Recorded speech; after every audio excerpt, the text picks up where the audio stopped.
Hello, everybody, and welcome to tonight's United Goalkeeping Alliance free education. My name is Erik Eisenhut. I'll be with you tonight hosting this presentation on social media and getting the most exposure for you on your posts. This is a quick screenshot of the United Goalkeeping Alliance and our club members. If anyone is interested in learning more about our club membership, contact information is there. Please feel free to reach out anytime.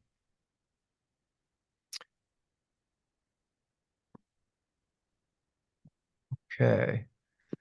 Guys, my name's Erik, guys. As I mentioned, I'm currently with Robert Morris University on the women's coaching staff. I'm the goalkeeper coach there.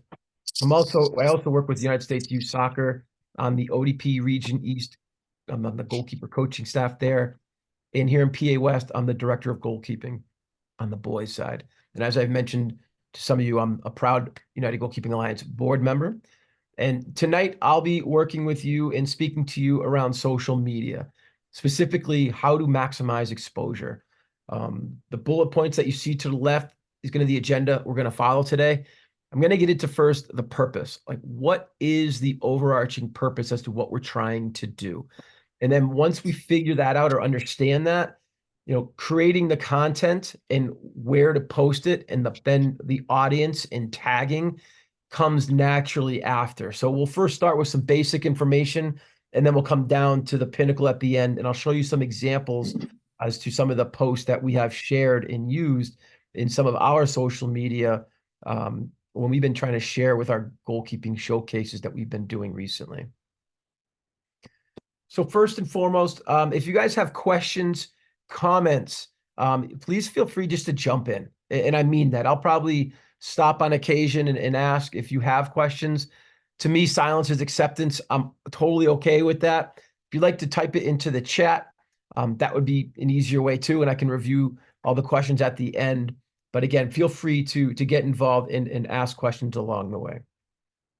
Slide here, what you see is basically like, what's the purpose of social media? And in my understanding, I came across four words. We're sharing content, we're learning about content, we're interacting around content, and we're marketing content.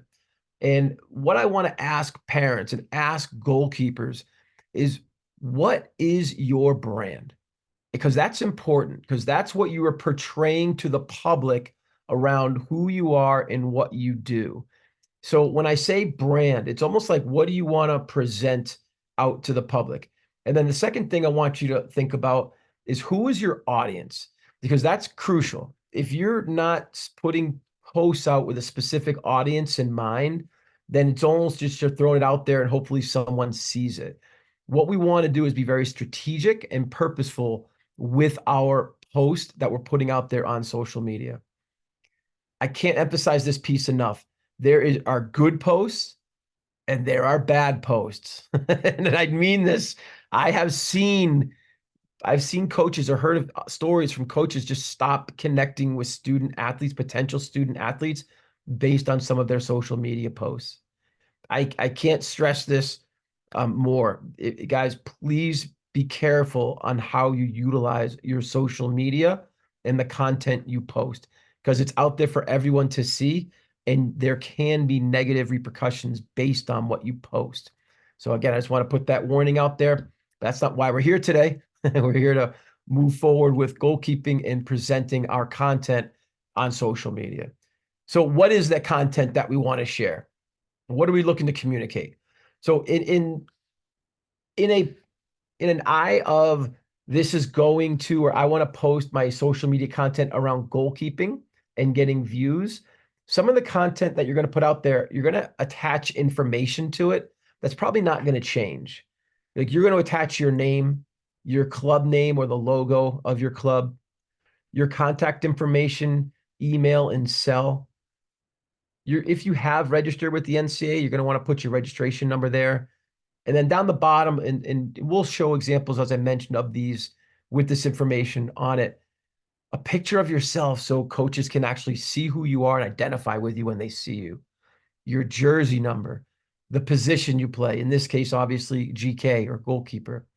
Your graduation year is incredibly helpful for coaches. And then if in good standing, your GPA, oh, I missed height, and your height. Just giving coaches information about you that they're going to want to know. Eventually, they're going to want to know. So if you can share this information up front, again, it probably might not change. Hopefully, the GPA continues to go up, as does your height. The variable content, these are the things that they're going to change post to post. So are you going to a tournament? Are you going to an event or a goalkeeper showcase? If so, where is it? What are the dates? If it's a show, if it's a tournament or an event where you're playing other teams, who are your opponents? Goalkeepers. If you have two goalkeepers on your roster and you're splitting games, when communicating on this document, if you know, and I don't know in how some all clubs handle it. I do know that goalkeepers have posted this in past posts. So I do believe that conversation does take place amongst the team. Put the information in on what half you might be playing, if you know. Because the last thing a coach would want to do would be to show up at a game and they only have maybe an hour to be there, and they're there for the half you're not in. So Jen, just set yourself and set the coach up for success with proper information. Lastly, obviously include the address to the complex or the field that you're playing at. If a complex, put the field number. That's, again, a very, very important detail. Those little details make it so easy for coaches to come watch and obviously scout. Before I move on to the next piece, I just want to kind of give a quick 10-second break and just see if there are any questions up till this point. Erik, if I may, I'd just like to add to everybody that the points that Erik's brought up on this particular slide are extremely important. And you should be very sensitive to any changes in your schedule. Sometimes when you get to games, field changes, time changes because of weather or whatever else. Use your social media to make sure that the people you're trying to inform know of any changes. That's extremely valuable. So they can make adjustments so they can make sure they see you. Nice. Perfect. Perfect. Others?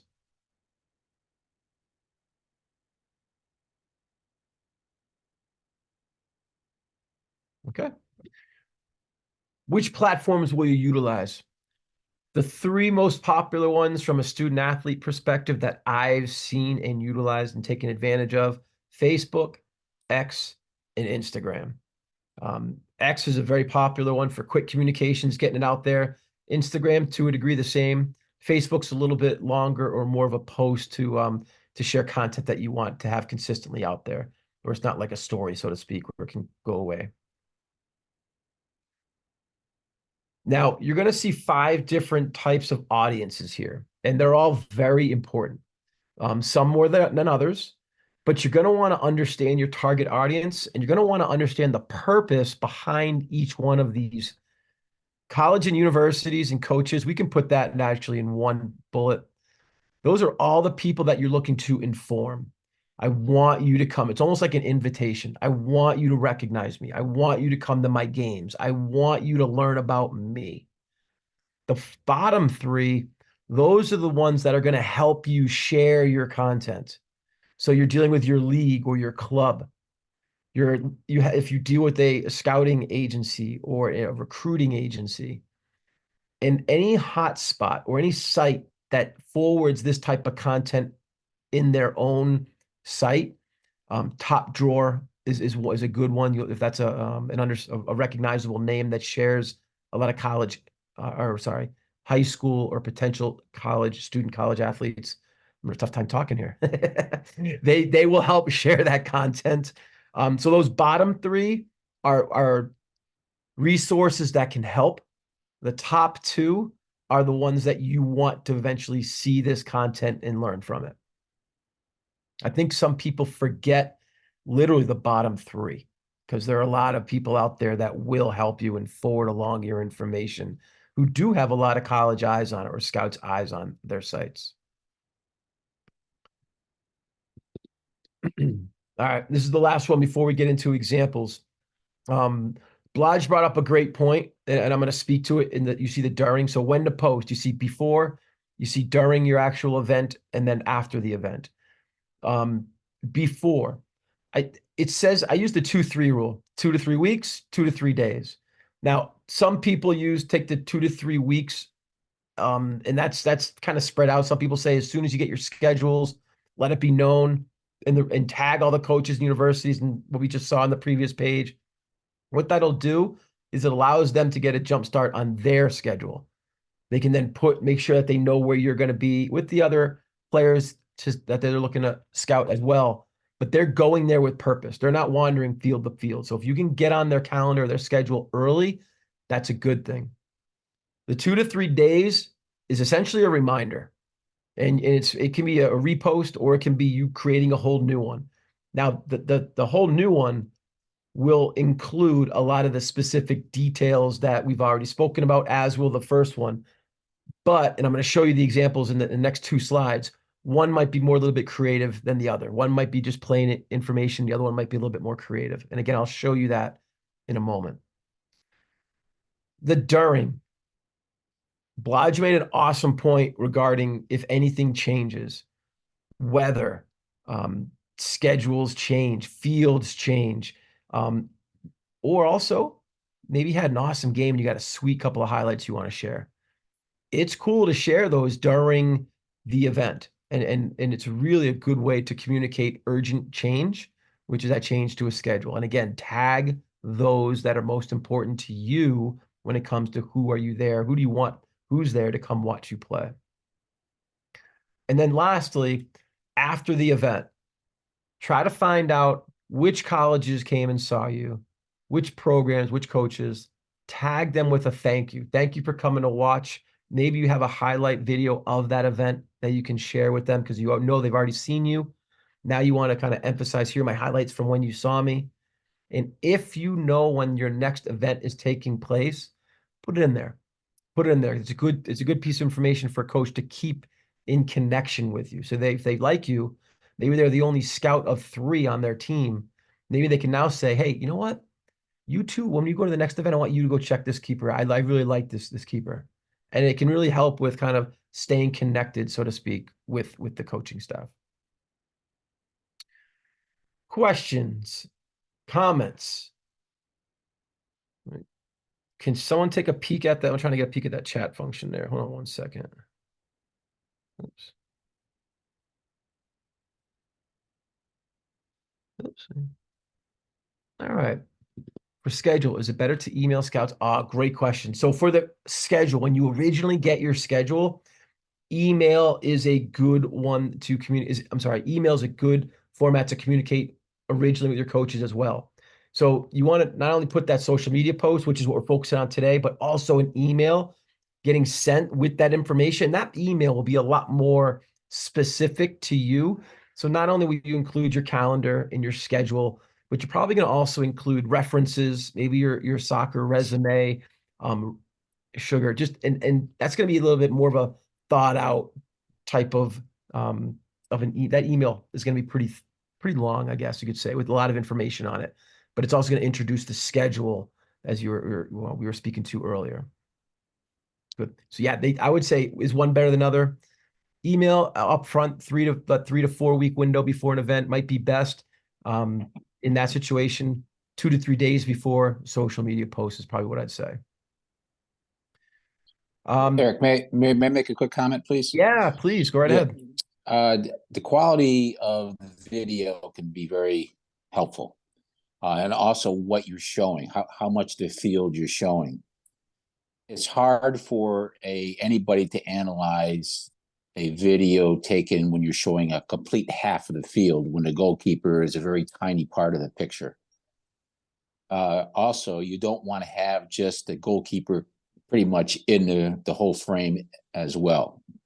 It's very helpful for coaches to see what the buildup looks like when the goalkeeper is getting involved in a certain part of the game.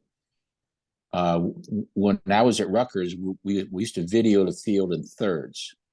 And whenever the ball got down into the defensive third, we would video the whole third And then if you can, depending on the type of video equipment you have, as the play gets closer to the goalkeeper, then you can zoom in a little bit, because a lot of what happens in a game depends on what is happening with the players in front of you.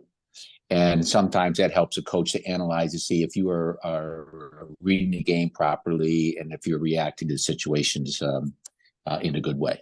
So that's something to consider as well. To be considered of how you're filming your activities.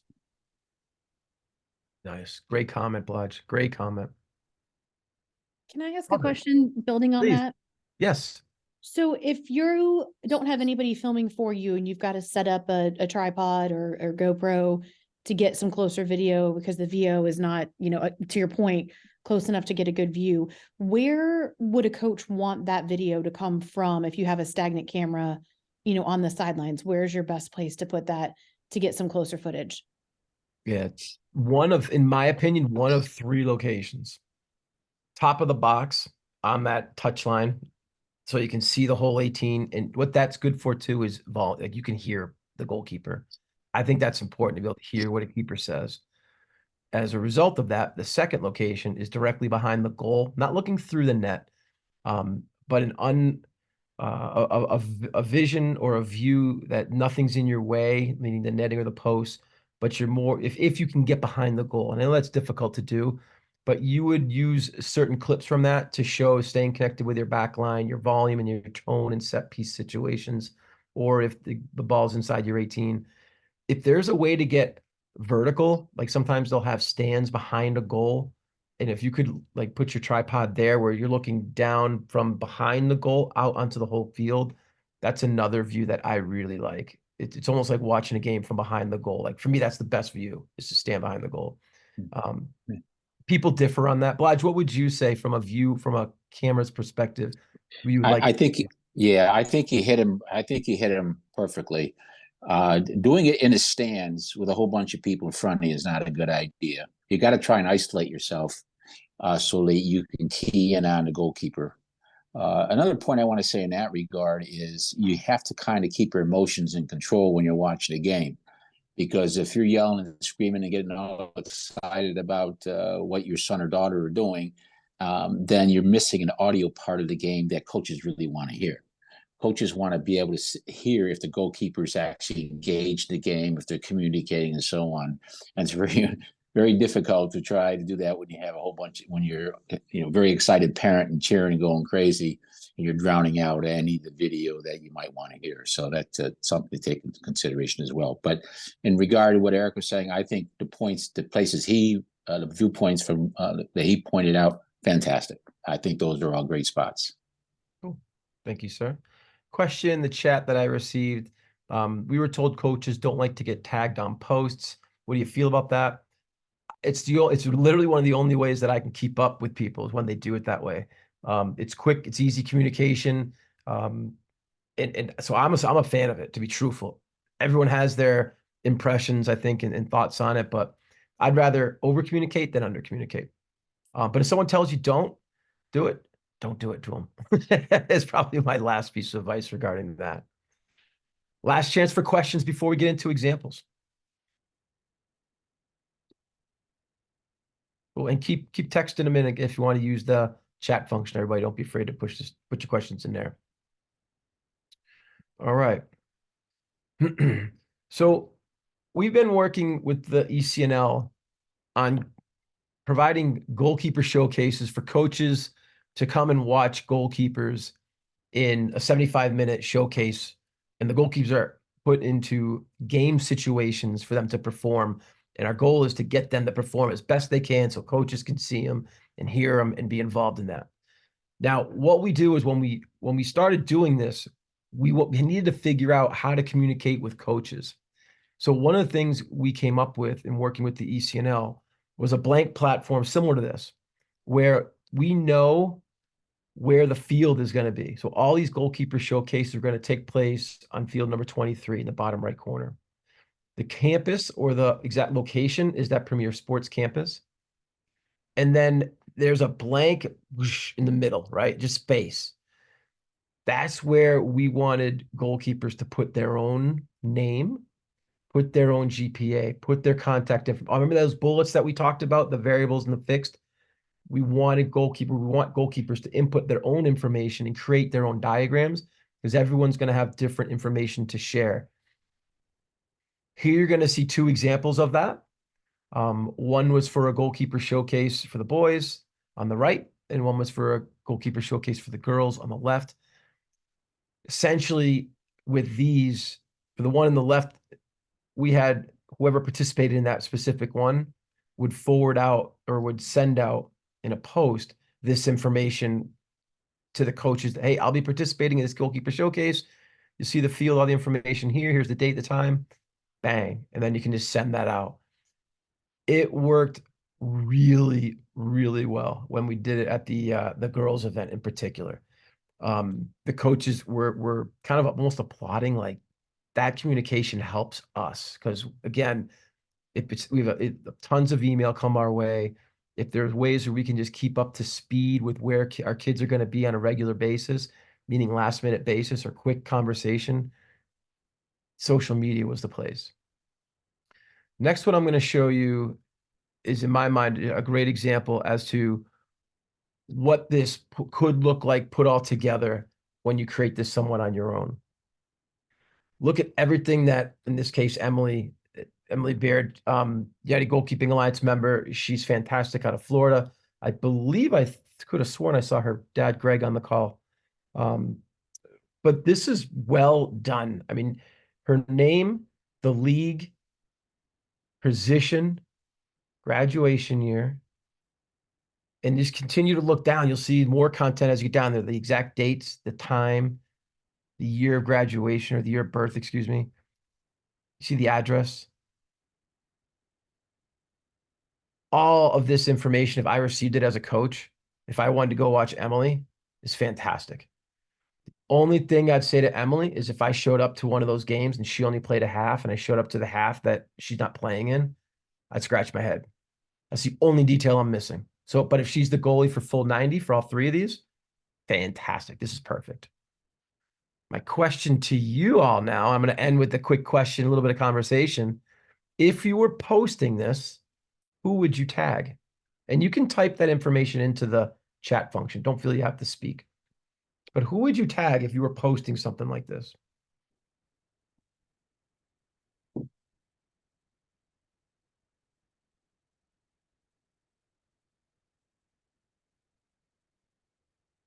You'd tag me as a coach. All right, John, I appreciate that. There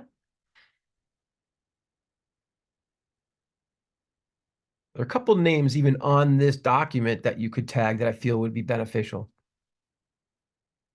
Yep, good. UGKA, ECNL, exactly. And they share a lot of their content too. They're really good at doing that. Yeah, Tamara, bingo. The tournament, Top Drawer Soccer, yeah, bingo. And again, I know I asked, or someone made reference to, do you want to tag coaches? Maybe you don't tag the coach's name. Maybe you tag the program. So instead of the specific individual, maybe you tag that in that program for them to get that information.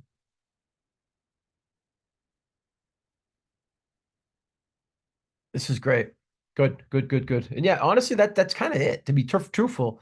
Like, this is set up, or we want to set this up in a spot where you are communicating effectively with scouts so they know where you are at an exact time, at an exact moment, so they can come see you play. Like, that's the purpose for this. And if we can if you can utilize this content, we hope that you will get rewarded with, coaches seeing you and being able to watch you at those events. Are there templates like to help the, truthfully, that's a good question. The question is in the chat, are there templates like somewhere to help design posts? I don't know the answer to that question in regards to where you might design that template. From what I've been told, Canva is a good one where you can create create a document there. Yeah, Canva. Tamara uses Canva. I've used Canva before. Again, I'm not that skilled at marketing and creating and stuff, but I have used Canva, and it is user friendly. It's very dummy proof, as people say when I use it. So apparently it's easy to use. YouTube. Where does YouTube highlight films fall into the social media formula? Great question. I'm a big fan of, let me rephrase this. There are two ways of thinking about it. If it's highlights, coaches sometimes will look at it that as like, oh, that was their Sports Center highlight moment for the weekend, and they happen to get it on tape. It's just one highlight. I look at it as that might be just one highlight, but it shows what they're capable of. And I think when coaches are looking at highlights and video, they want to understand what you're capable of. We also know that that's probably not a consistent you, because it's probably, again, the highlight, right? But if you can come away with a consistent theme of highlights, or a consistent role, of highlights, whether it's from one event or a couple, and maybe after every event, or maybe after every like couple months or a month, you put together another highlight reel. I'm a big fan of them. I think you need to have, the more you can show what you can do, the better. I hope that helps. Yeah, I'd like to add on to that. The thing is, got to be the thing you have to be careful of when you're doing your highlight reels is don't make something so hackneyed that it gets boring. Like, don't show catching 20 crosses. Don't show throwing the ball out or distributing the ball 10, 15 times. Because any coach that has any worth is going to be able to see by one or two, maybe three examples of something that you're doing that you can do it well, or that you can at least do it. The tendency is to oversell, and you don't need to oversell. Just get enough done that's going to show the different things that the goalkeeper is capable of doing. And the thing I'd like to kind of finish off with is having been involved with the recruiting process at colleges myself, you got to kind of make sure that it's like you're selling yourself for a job. Mm-hmm. You know, you got to present yourself in a good way. You got to show, like, the initial presentation has got to be something that the coach is going to look at and say, okay, you got me. And now when they got you, you just got to make sure that you hit the right points. You don't overdo anything. You don't oversell. You don't overkill. Stay in contact with the coaches, especially the schools that you're completely interested in, and make sure that they are getting what they need to help them in the recruiting process. Keep it simple, keep it clean, keep it professional. And you should have a lot of success in at least having communication lines with the people that you might be interested in. You know, the other thing I want to say is be careful of an influx of contact by people who just all of a sudden, you just say you go to a tournament, and now you come back and you have 15 coaches or 15 colleges that want you to come to their ID camps. Okay. Well, if you impress that many people at one point, okay. But understand that sometimes if you have no interest, no knowledge, and no care about a particular school, then really do you want to go and spend the time and the money to go to that particular ID camp? If there's a school there that has an interest that you have an interest in, does it has maybe the course matter you might want to study, the level of play that you might want to pursue, the area of the country you might want to play in, okay. But just don't start going out to all these ID camps because all of a sudden you're getting a whole bunch of people interested in what you're in saying they want to see you. They're trying to sell as well for their own benefits, as well as maybe possibly really wanting your son or daughter to be part of their program. So it's part of your learning process as an athlete and as a parent. See what's real, see what's pertinent, and pursue that in a good way, and then you'll have a lot of success. But it's just like teaching yourself how to sell yourself. So if you do that well enough, you will get the proper contacts. And then when you're done with your playing career and you're going out for a job, well, guess what? You've already gone through the process of learning how to sell yourself, and then you could just apply it into your vocation for the rest of your life. So this process that Erik is talking about here is very, very important, and it's something you guys should learn to do well. Nice. Well done. Well done, Paul. Question I have in the chat. What do you think about sharing other GK accomplishments that are not tournaments with scouts? My daughter posts on X, tags a few sites like UGKA or Top Drawer, but college coaches, unless they following her, don't see it. In my opinion, I'm okay with being tagged in a post that lists accomplishments. I'm okay with that because again, it's you're keeping that communication going. And how else are you going to get it to them? You're going to want to find them on social media and follow that specific college and tag them and or just send the email. You could do that through email too. But from a social media perspective, as regards to this conversation tonight, um, it's just kind of like how many times do you want to communicate with somebody, right? Like how often do you want to update them? I think just using that kind of that common sense, common thought process should help you in that regard. I hope that helps tomorrow. Yep. Other questions? Yeah, and tag the UGK and all this stuff too. Like we'll share everything. And I mean that too. Like that's our goal. Our goal is to get everyone to their next level, right? Whether it's a coaching assignment or a goalkeeper getting to their next playing level. Shoot, whether it's Blige helping him out with his book, like whatever we can do to help each other out. That's exactly what the United Goalkeeping Alliance is here for. So if you tag us, you'll see in my name, our handle afterwards. Again, we share that content and we do our best to do our part. So please continue to do that.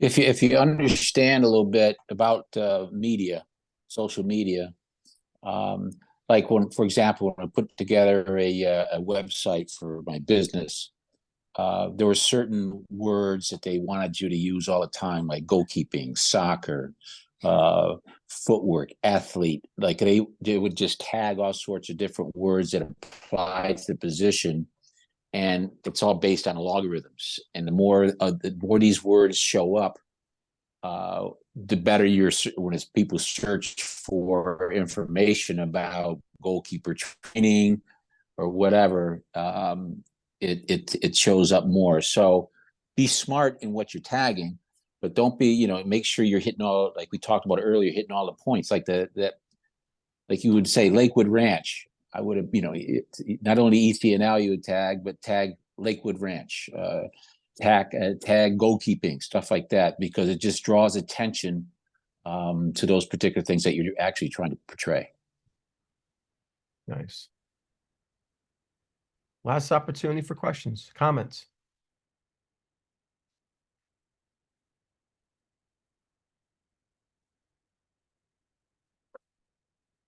Okay.